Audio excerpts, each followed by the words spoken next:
What are you doing, Daddy? Trying to take over the world, Tyler.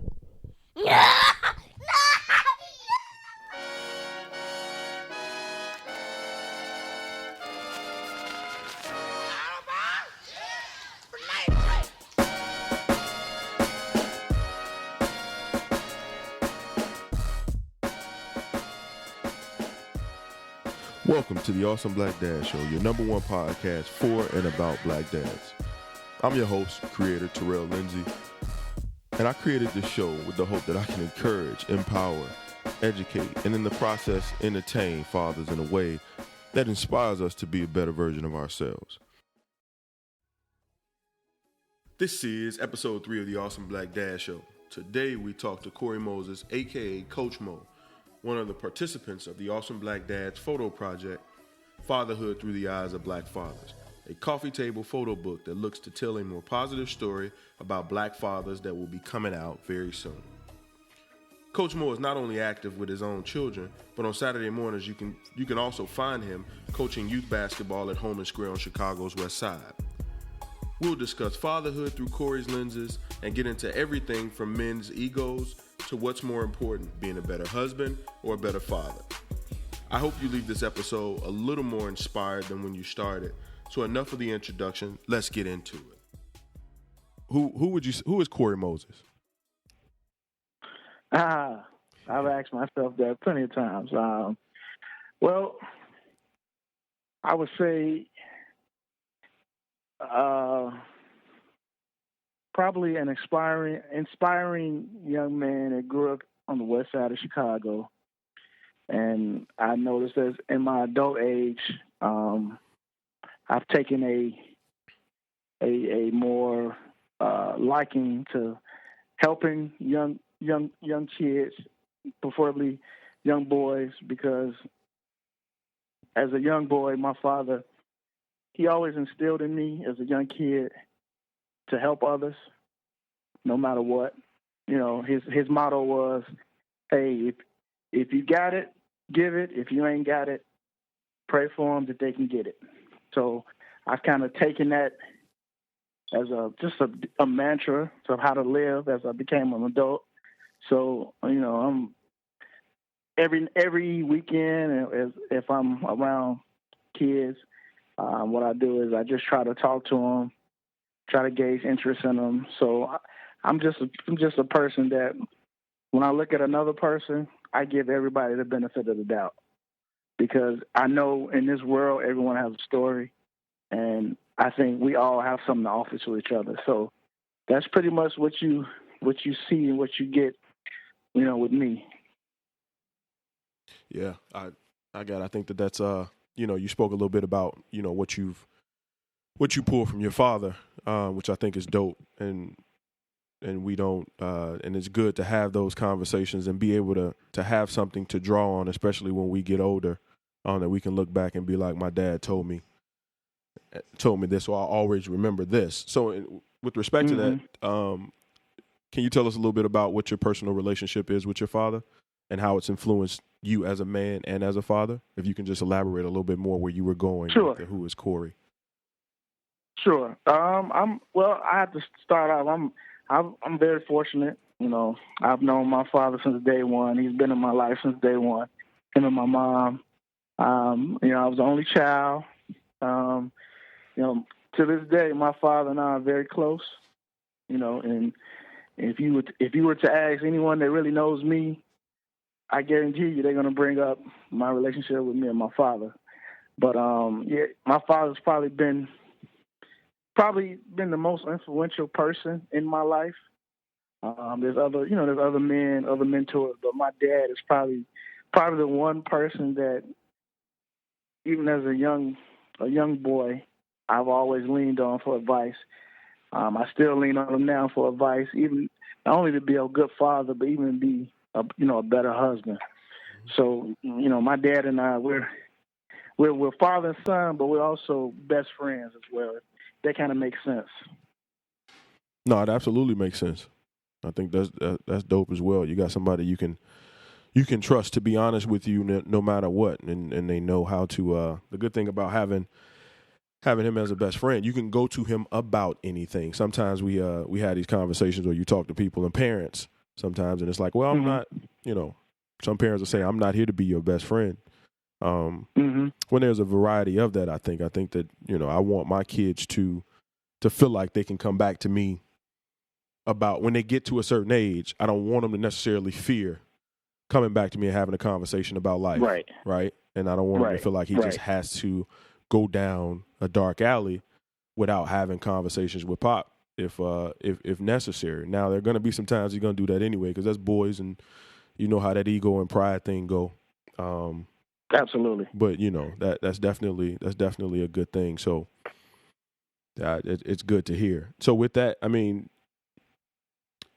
did your dad kind of pass down any traditions that you kind of picked up and adopted, and you wanna keep the legacy kind of going?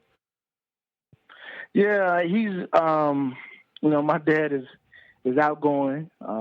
He's a people person, and his motto, he used to tell me when he grew up, it was he used to always say, son, nobody likes a jerk, nobody likes an a-hole. And I used to be like, okay, what does that mean, Dad? And he used to tell me, you got to treat people like you want to be treated. And he was like, nobody wants to be around a jerk all day long. He said, at some point, you have to know when to cut it off and when to cut it on. So just throughout the years, and developing relationships with different people, I kind of understood where he was coming from as I got older. So in terms of that now, what I tell my son, he's 11, I kind of try to get him to say, all right, son, there's a time and place for everything. You have to know when to be serious and when not to be serious. So that's kind of what I've taken from my father that I've used, and I'm trying to impart that in my son. Yeah. So how long did you think it took you to figure out that balance between being a jerk and treating people fairly, for lack of a better word? I think as I got older, maybe like high school, maybe that junior year, maybe sophomore, junior year, because I was always told, like, you know what, man, you don't act like you're 15. You got an old soul. You don't act like you're 16. So I mean, I think that's when the light bulb, kind of went on. But I also believe this too. Sometimes boys aren't as mature yet as girls. So I just think for me, I started to grasp that idea of, maybe like my junior, senior year in high school.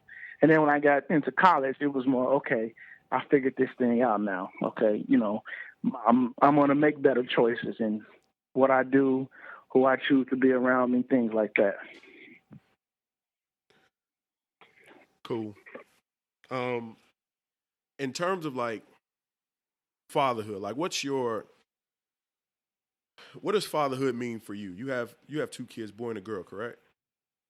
Yep. Yeah. So I mean, growing up with your father, it sounds like it obviously meant a lot, and there was no room for forever not being in your kids' lives. So when your son was born, and he's the oldest, I believe, like what did your definition of fatherhood change, or what is it, and where did it come from? I think when my son was born, okay, it was one thing. My wife was pregnant, so you're going to have a baby. You're going to be a father. But when my son was born, and like those first moments, those first 2 days of me being in his life, holding him in my arms, I think that's when it clicked, and I was like, that I'm responsible for shaping this young life. And that changed your idea about fatherhood, or it just kind of woke that up? Did you always think that you wanted to be a father? Is that something that you wanted to be growing up? Yeah, I always wanted to be a father. I knew that, growing up. But it's just different when it becomes a reality. and now that baby's here. So then, my thoughts became, okay, I'm going to do everything I can possibly to make sure I have a positive influence on my son. Because not only he's my son, he has my last name, he has my name. His ideals in life are going to be somewhat influenced by how he looked at me, how I treated him, how I treated his sister, how I treated his mother. So all those things, for me, all those emotions and all those thoughts, came about, those first few days that he was in this world. So is that challenging for you today? Like, understanding that you're always under a watchful eye, not just from just from your immediate family, meaning your wife, your kids. Well, just speaking about your kids, you're under the watchful eye of your kids, and they're always kind of monitoring what it is that you're doing. For you, is that challenging for you, or is it just like, you kind of relish in that? Well, personally, I think being a father is a challenge 24/7, because you want to show your kids, what an example, the blueprint of how to be, as a father, but also, it's a challenge because you want to show them, this is how a man is supposed to be. So I think every day you're learning still. My son is 11, my daughter's 8, but I still believe that I'm still learning how to be a better father. Yeah. Because as the kids get older, they may not understand some things that I think they should. Right. So my approach has to be different in order to get them to see why they shouldn't do this or why they should do this. You understand what I'm saying? Yeah. No, I absolutely get it. And my question to you is, like, how are you? Because I'm in the same space, right? So I'm yearning to be better.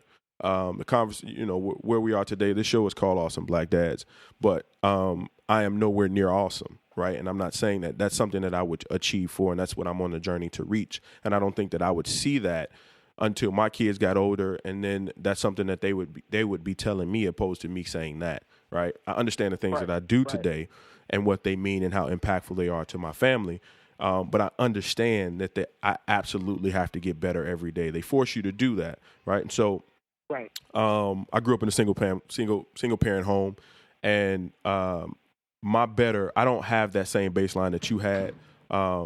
So I don't know necessarily what that. But you have a bit of a baseline to look at. Like, if you're doing something and you're trying to figure something out, you might ask yourself sometimes, or maybe, and that's a good question. Do you ask yourself sometimes, what would my dad have done? Yes, I do that a lot.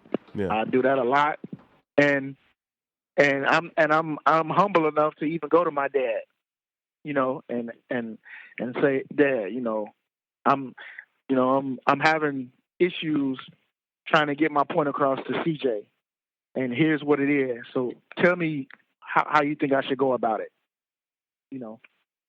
Yeah, and so is your dad the only sounding board that you have? What else do you use to get? What other tools or resources do you use to get better at fatherhood?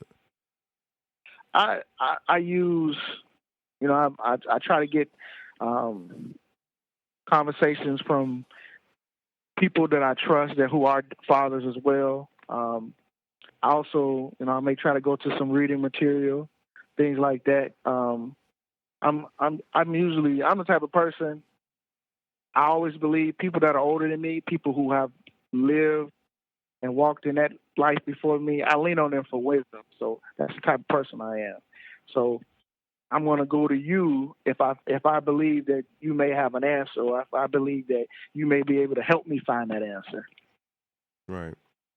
No doubt. So what's been your greatest struggle, with being a man and being a father and all the things that come along with that? What's been your greatest struggle in that?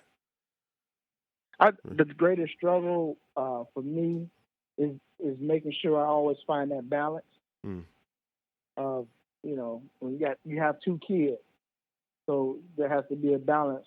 You can't give one kid all the love and attention and only give the other kid maybe 25% and you're giving the other kid 75. So that balance is always tough because, one, my son has an interest in sport. Right. Which we all know that's time consuming. Mm-hmm. My daughter, she has an interest in, the arts, piano, dancing. So it's not as much time requirement. So now I have to find that balance. Like, okay, this week I'm going to go hang out with my daughter. I'm going to go to her event. Versus the dad, I'm going to go to the sporting event with my son. Yeah. So the balance is the toughest part of being a father, in my opinion. Mm. Yeah, I would agree. I also have the balance is definitely, and then the adjusting as well for me.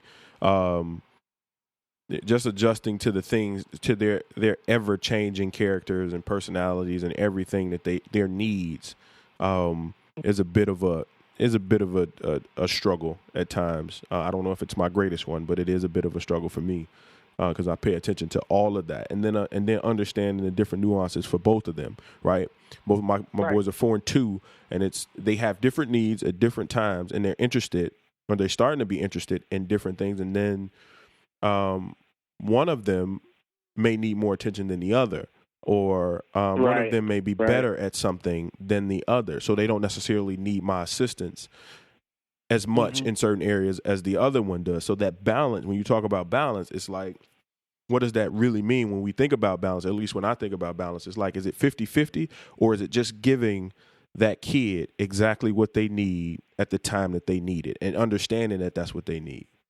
Right. And and you got to be there. And I think there's no other way to do it. You just absolutely have to be there to pick up on those things. You might not get it at the first time, but as they grow older, if you're there, I think you pick up on those nuances, and you can be, and you get better in it if you're paying attention.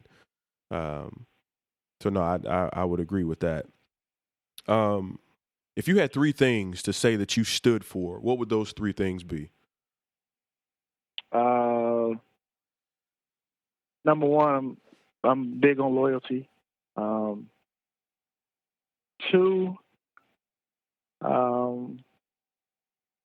probably something that I stay on my son a lot about, which is keeping your word. If you say you're gonna do this, if you're gonna commit, if you're gonna do that, try your best to keep your words. I'm big on that. Lastly, I'm probably, people don't know this, but I'm real big on superstition, and it's funny, but because I consider myself, because I play sports throughout I'm a creature of habit. So yeah, most of us are. And that's a good and a bad thing, but yeah. Yeah, it can be. I know I drive my wife crazy with it at times, but those 3 things pretty much are something that those are like my 3 things that no matter what, I try not to compromise. You try not to compromise? As far as like, get into that one. Like when it comes to like keeping your word, right. Even if I say I'm going to do something, I may be feeling sick, I may not really necessarily be up to, but if you ask me to do something, okay, I'll do my best to try to do it. I'll commit to it. That's an example for that.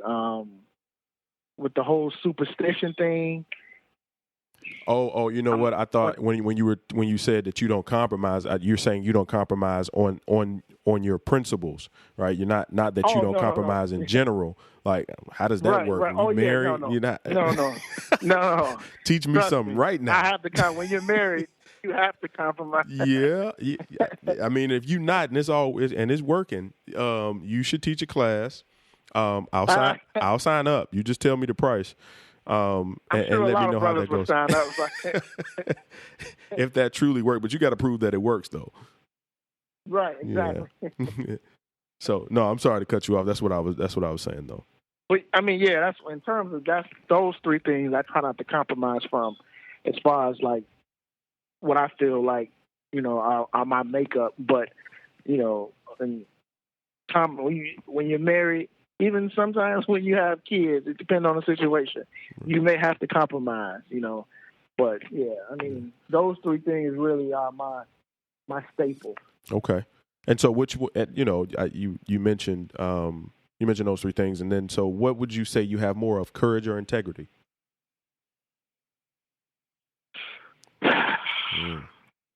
Integrity. Integrity. And it's probably because, one, that was something that my grandfather was big on. My father was big on it. And, growing up playing sports, that was a big, hammering point amongst my coaches, the good coaches that I have. So probably, I would have to say integrity. Okay. And so you mentioned your granddad. So you had a relationship with your grandfather as well? I did. We grew up in a family building. He was here. He was around. Let's see. My grandfather passed away when I was 19. It was my sophomore year in college. So he passed away in 1999. Okay. To have your grandparents around, for a large part of your growth is awesome. I ask a lot of guys too, because I got two boys, so I'm interested, and I'm always kind of interested in terms of how guys are different when it comes to their daughters, and how that really, and how is it true, like the whole wrapping around the finger, and you socialize them different. You're harder on your boys than you are your girls. How has having a daughter changed your perspective on fatherhood? Like, since your boy was first and then you have a daughter, like, how have you changed from that? Well, I'm going to be the first to say you will compromise when you have a baby girl. Okay, I'm just going to put that out there. So you're a sucker. Is that what you're saying? Mr. Owl, how many licks does it take to get to the Tootsie Roll center of a Tootsie Pop? Let's find out. 1, 2, 3. Pretty much, you're a big red sucker wrapped in a nice wrapper. You hear me? Right. I hear you. So when you have a baby girl and she look at you and she cries because you yelled at her, you spanked her, when she looks at you with that disappointment, trust me, you're going to compromise. Right. And what I mean by that, the next time she asks, can she do something, you're going to say yes. So is it the same with your son? Do you have that same type of, is there a same soft spot when it comes to your son? Or are you just like deliberately tougher with him? I am deliberately tougher because I need him to have that edge, because now in these days and times it's a little different. It's a lot more things that our kids are going to be susceptible to, right? And they may be more gullible to, if you know what I mean. Uh-huh. So I'm a little bit more harder on him. Now, if I'm hard on him, if I beat him down, not literally, but if I'm on him, I'll pick him up too. But it'll be at a later day when it's just him and I, and we're able to talk about it. Right. And that's the thing. Yes, I'm hard on him. Yes, absolutely. Yeah. Am I hard on my daughter? Yes, but to a certain degree. I know how to keep that balance to where she still knows, all right, Daddy said no, so I got to chill out. Yeah, she know when to play and not when, and she knows when to use that soft spot and not when to use it. Exactly. Yeah, no. So there's a big difference. Yeah, I was actually listening to an interview with Dr. Eric Thomas and E.T. the hip hop preacher, and he was talking about how he has a son and a daughter too, and they both college age. I think his son is graduating or something, and his daughter is still in college. And he was talking about how he was the same way. Like he treated his son differently in some respects than he did with his daughter, right? And now he's seeing the effects of it. in terms of how they're interacting. Okay. Like his son knows exactly, like, Daddy ain't playing. I'm not doing that. I'm not going to say this. I'm not going to do that. This is the way I'm going to act because this is the way that I was raised to do it. And then with his daughter, he's had a bit more of a challenge because of the way that he was when she was younger. And so I was like, that's interesting. You know what I mean? When I got two boys, it's like I can, even still though, with my boys, they're different. I got it right now. I'm a tad bit harder maybe on the older brother than I am the little brother for different reasons, but I think that I balance it out. I'm not quite sure. I'm trying my best to do that. And I think that that's all you can do at the time, and then reevaluate and adjust and come back and try to get better at it the next day. But I think that that's always interesting in terms of how you socialize or raise your son and your daughter. Is it different, right? And I don't know if it's raising, like if you're raising them different or if it's just like there's a different level because it's your daughter. Like if you believe, so do you believe in whoopings? Were you Yeah, I do. Okay. I do. Yeah. And so even in that case, would you whoop your son harder than you would your daughter or whatever? And over time, the kids, they recognize it. They know what they can get away with. Yeah. They do. They do. And so that's just one of them nuances of fatherhood that you try to figure out. Like right now, I'm on the cusp of contemplating like whoopings, and it's like, is it really working? Is it really helping? And I understand the whole, you spare the rod, spoil the child, and all of that, and then you get to reading about how it kind of all that whooping gets to going back to slavery and all of those things. But at the end of the day, you establish some level of respect in your house. So with regards to respect,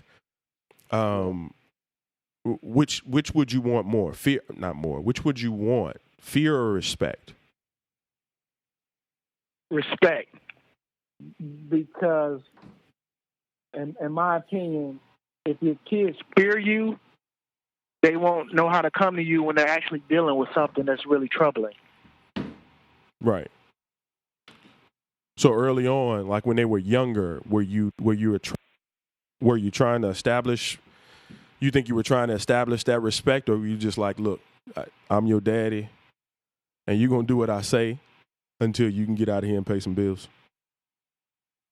Well, with my son, it was funny because, as a baby, as a toddler, I wouldn't allow him to cry if he fell or just certain things. And I would, it's funny, I wouldn't, like if he would fall around my mother or my wife, whatever, how women tend to say, oh, did the baby hurt itself? And they used to try to reach for him. I used to say, no, let him develop his own, his feelings. If he's hurt, we'll know he's hurt, but he needs to be able to just get up and be okay, because if you keep doing that, he's going to keep looking for you. And I didn't want that for him. So as he got older, even as like a 4 and 5-year-old, yeah, he got whoopings, but I used to tell him, even as young men, okay, you've got consequences. If you do this and I tell you not to do it, there's a consequence. So that it wasn't really fear, it was just more of respect. Like, I really believe my son respects me. Right. And so I don't think he's afraid of me. Right. And so when your daughter fell down and she started crying, what was the reaction or response? Oh, I picked her up. I moved everybody the hell out the way. Yeah, I'm not going to apologize for that. Because I said soft, so what? I said I spell it. S-O-F-T. Soft. Soft. Yeah, soft. With a capital That's T. Fine. I'll take that. I'll wear that proudly. That's okay with me. Yeah. No, ain't nothing wrong with it, man. Nothing wrong with it at all. And so with respect, in terms of like the family dynamic, man, you're married. How long you been married?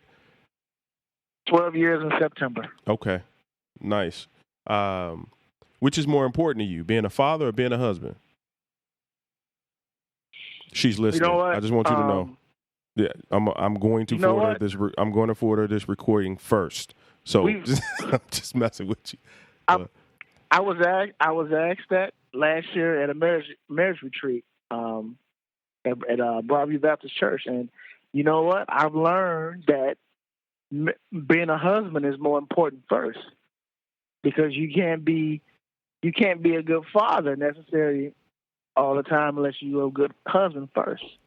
And after I was explained that, I kind of understand how that dynamic works. So yes, I believe I have to be a better husband. That's what I have more focus on that. Right. And I'd agree for my own reasons as well. I think that in a relationship, in a marriage, being a husband would be more important. Not that you're any less of a dad. I just think that when I got married, we did premarital counseling, and in one of the counseling sessions, one of the early counseling sessions, the counselor drew a picture, and she drew a circle, and she said, inside the circle is you and your wife. Everybody else is outside, right? Right. And so Right. when you think about it in that light, it's not necessarily like you're neglecting anybody outside of your circle, outside of that immediate circle. It's just the fact that you have to, if you pay more attention to the things going on in that circle, then everything else theoretically should fall into place, especially if you have two good people trying to work together to do the right things. Everybody's human. Everybody's going to make mistakes. We're not talking about anybody being perfect. It's just, if you pay attention to in that union, based on that, if you focus on what brought you guys together, then the children that came from it will just benefit from you guys always flourishing. And that's the way I always understood that. But it varies. It ebbs and flows just like your relationship does. You know what I mean? And it's you go in and out of it. It's just the consistency of it all and trying to figure that out. Again, we back at the balance, But no, that's cool, and that's cool that you went on you went on a marriage retreat. I think that's important too. I believe you have to. No marriage is perfect. It's like no family is perfect, and I think we all have to. I think we all, especially men. I just want to put this out there. Men have huge egos, and men are very stubborn. It's good and bad, but we have to use the tools. We have to use the things that we can get our hands on, as far as like marriage retreats, men conferences. It's kind of enlightening, and it's refreshing to get around other men and you talk about the same things you deal with, and you find out that other men dealing with the same thing, and you find out that men have overcame that, and then this is how they did it. Yeah. So you're able to use some of that to help your family and to help yourself. So I think it's very important for us to have these conversations, because we never know who it can help. The conversations that, you and I stop in the hallway and maybe have for 5 or 10 minutes, man, that stuff helps. It goes a long way because we have some things in common, and I can benefit from it, and it could make me better. I'm not trying to follow in your footsteps completely, but I can definitely take something from your experiences and apply it to mine. Right. And so that's where the ego and the pride and some of the stubbornness comes in. It's like we feel like we can do all of these things by ourselves on our own, without the assistance of someone else.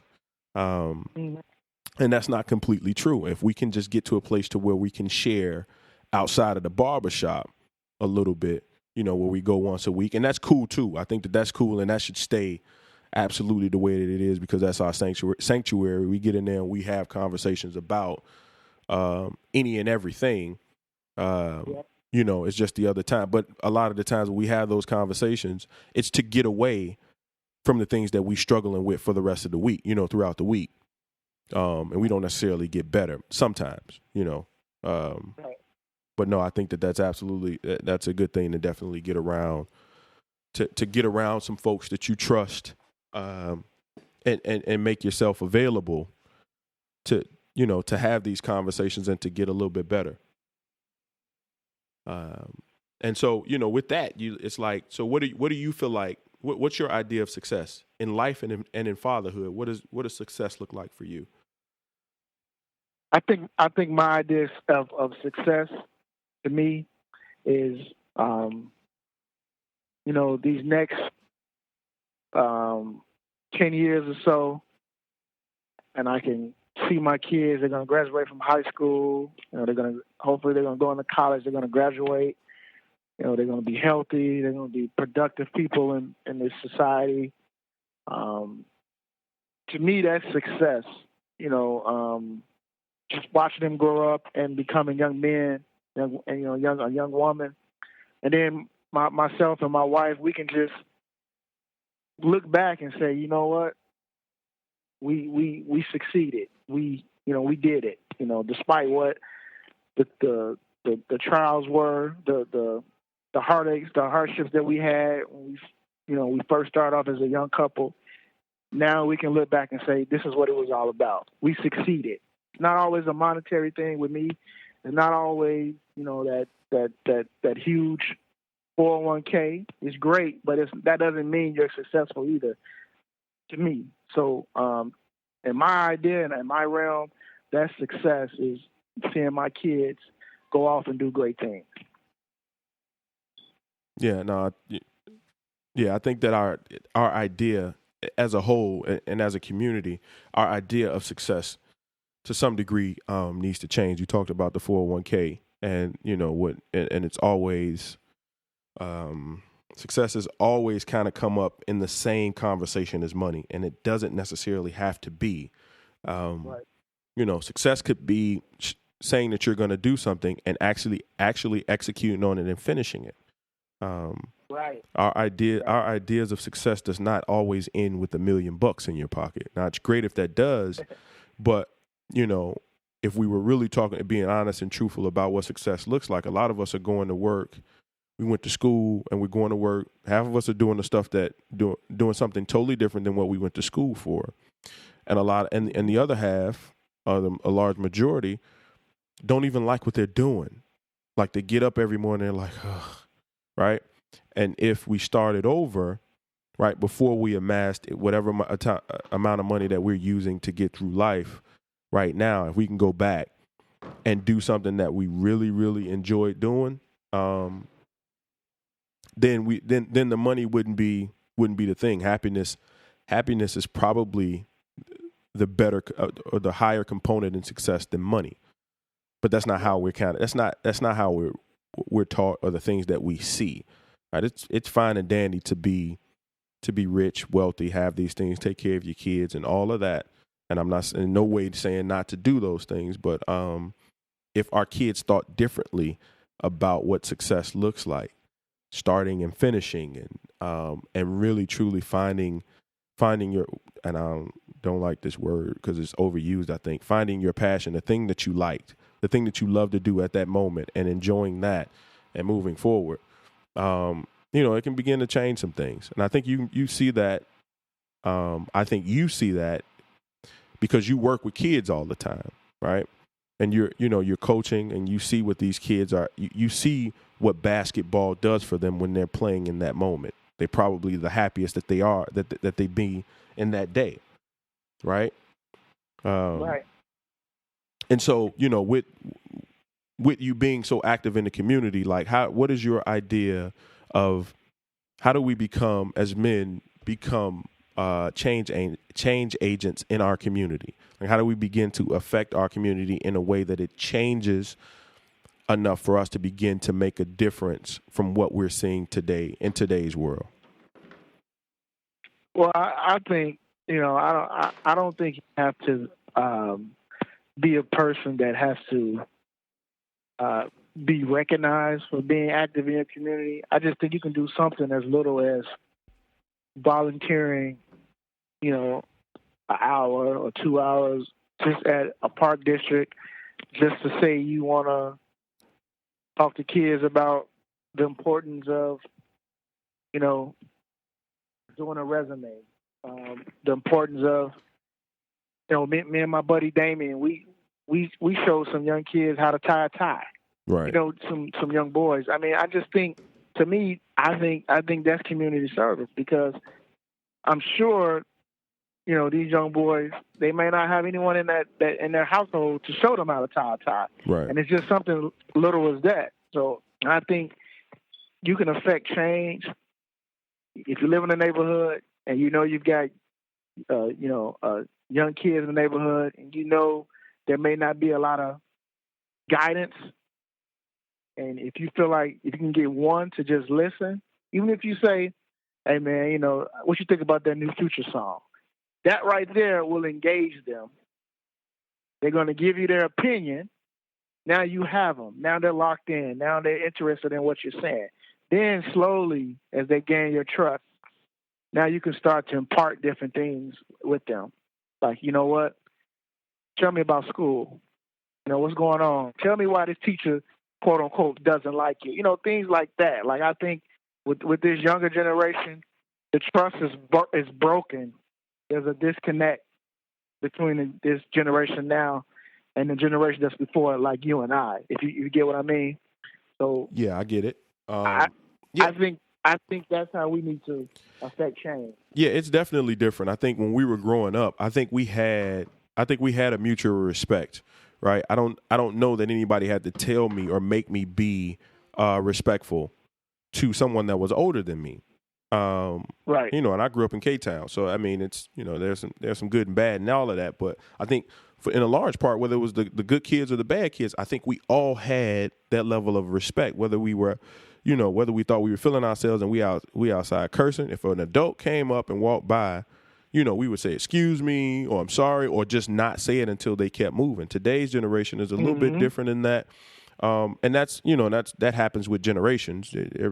They're not going to be the same. They're going to change. We just have to figure out how to approach it differently. And I agree. You have to kind of not come down to that level, but find the level at which you can reach them, and then begin to gain some trust there, and go from there. But you mentioned something. I was having a conversation with somebody. Maybe it might have been over social media. And I was or maybe I asked the question: is it necessary in today's society for philanthropy, whether it's in the community or whether it's you giving money or whatever?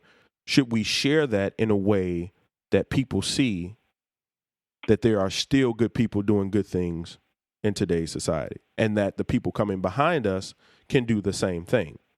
So do you think that it should be, not that it's the root, like you should post what you're doing on social media and in terms of your community, not that that's the point that you're trying to make, but do you think that should be something that's included in there so that the rest of the community knows that there are positive people doing positive things? I think it depends on the person. But sometimes with social media, you just feel like, all right, I see more 80% negative than I do positive. So sometimes I do get in where I feel like, you know what, maybe we need to do a live video of us just doing this, or maybe we need to share this video, because it just seems like you don't see what we're trying to do at Home and Square. That to me, right. It seems, you know what I mean? We sometimes I feel like we don't see that. Sometimes I just feel like all we see is the negative. Okay, these kids were arrested for this, or this neighborhood is this, versus, all right down the street there's a park district that every Saturday you got 25 men in a gym full of kids, boys and girls, and they're getting some type of positive influence for those 4 to 5 hours. You get what I mean? No, I absolutely get it. And I think that it's important today. I think I'm on the fence about. I've always felt like I wouldn't walk up to you and be like, yeah, I saw a guy on Wacker Drive and I gave him $10. Like, I'm not going to tell you that. That's not necessary. That's something that comes from my heart, and I don't have to share with the world that's what I'm doing. And for sure I don't have to do that every day. But I think that in our community, with social media and how media today in general is driven by negativity, that's why your timeline or our timelines on Facebook, or whether we're on Snapchat or whatever, it's filled with things that get these reactions or these eyes, and it's mostly or it's largely negative, right? And if nobody in today's and like different from when we were growing up. There was no social media and people weren't engaging the way that they do with technology that they are today. So all of we didn't have the filters, or we had way more filters back then than we do today. Like the stuff that we see, like you have to take a break from these social media channels, or you're going to absolutely be influenced by the things that you see every day. Like you're going to start to feel like that's normal with all the shootings and everything that's going on. You're going to begin to feel like that's the only thing that goes on in Chicago, when it's not. There's these 25 guys over at Home and Square teaching kids how to play basketball and giving them an outlet, right?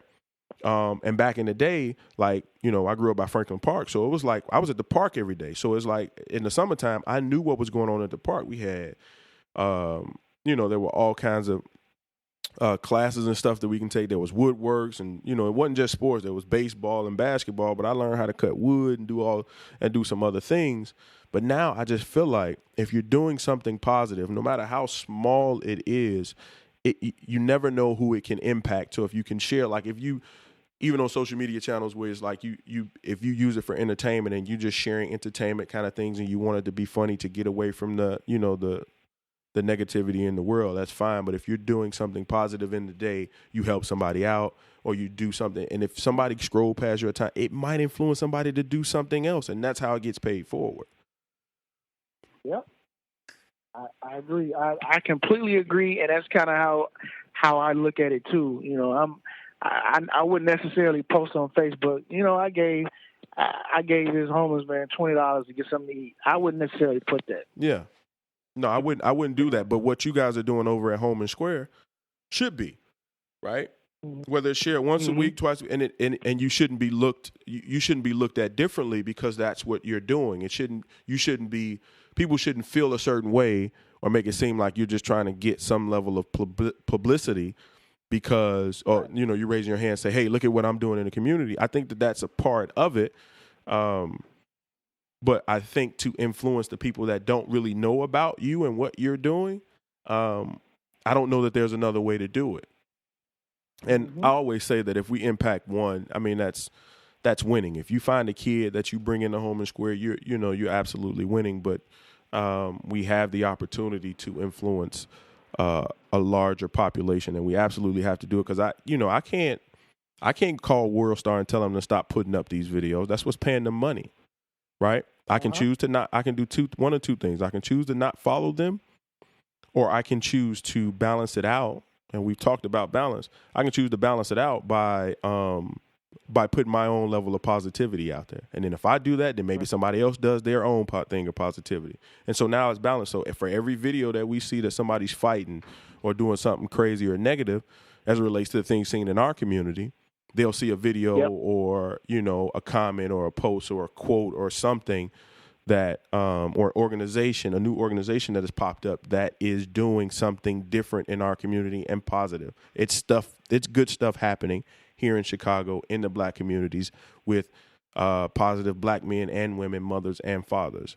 So, no, I mean, we definitely can keep going about on and on about this for sure.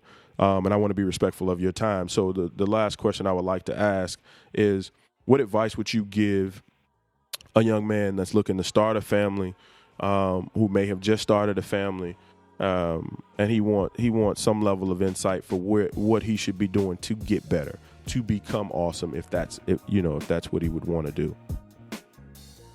Well, if a young man did approach me about starting a family, number one, I would be excited for that young man because to me that shows,